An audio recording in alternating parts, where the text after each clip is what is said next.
Роботы и промышленные телевизионные установки испытывали и собирали на ЧРЭБе. ЧРЭБ расшифровывается следующим образом. Чернобыльская ремонтно-эксплуатационная база флота. И это предприятие находилось в Чернобыле, на острове, прямо на реке Припять. База представляла собой завод в миниатюре, который имел свои цеха. Причем корпуса были настолько большие, этих цехов, что в них даже варили корпуса речных судов. Это понравилось Белоярску, Атомэнергоремонту, и он разместил здесь свои подразделения.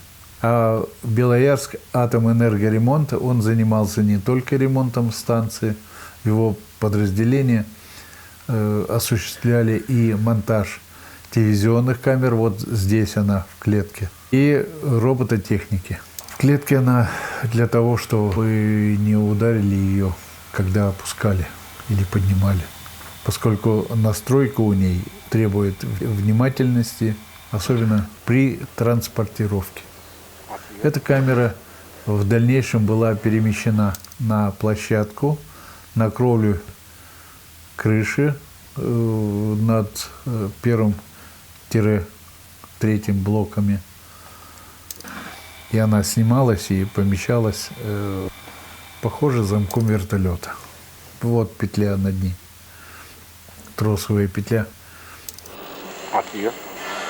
Общий план. Наезд. На этом снимке как раз снят Бардаков. И камера у него вот на плече, бета-кам, насколько я помню. А камера завернута в пленку из-за того, что она, во-первых, была защищена от проникновения радиоактивной пыли. И эта камера была очень дорогой по тем временам. И Бардаков ее очень ценил. Это вот Кобрин Игорь Дмитриевич. Вот это Бардаков. Вот это Костромин или Соломатин. Костромин, похоже, с Белоярска Атомэнергоремонта.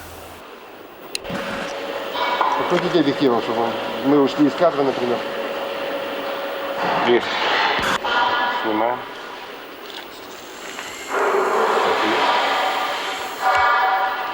Сейчас я не знаю, что в этой базе осталось. Но батарей наверняка там нет. Их сдали в металлолом. А цеха вот эти остались. Мы не тронули базу флота вообще. Забрали только из нее свои вещи.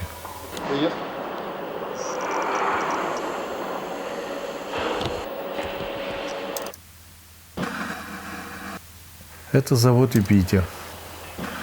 До 1986 года завод производил магнитофоны, кассеты к ним.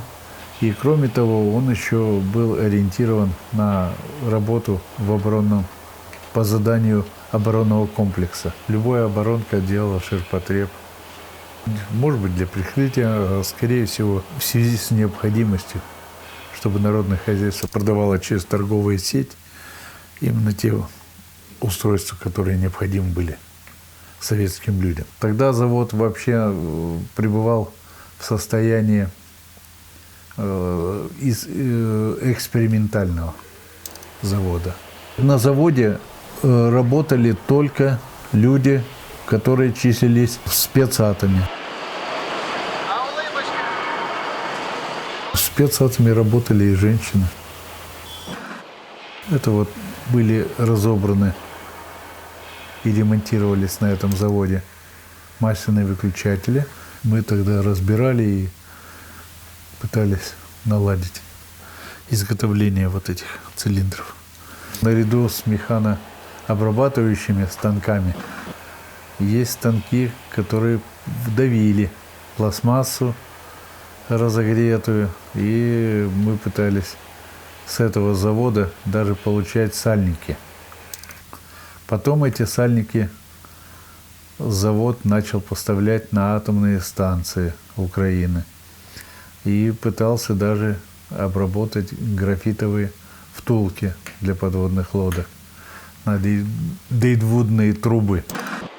Затопление подвалов завода «Юпитер» произошло в 1986 году зимой, но потом откачали воду из этих подвалов, задвижки заменили по трубам, которые находились в земле, подали воду на этот завод «Юпитер».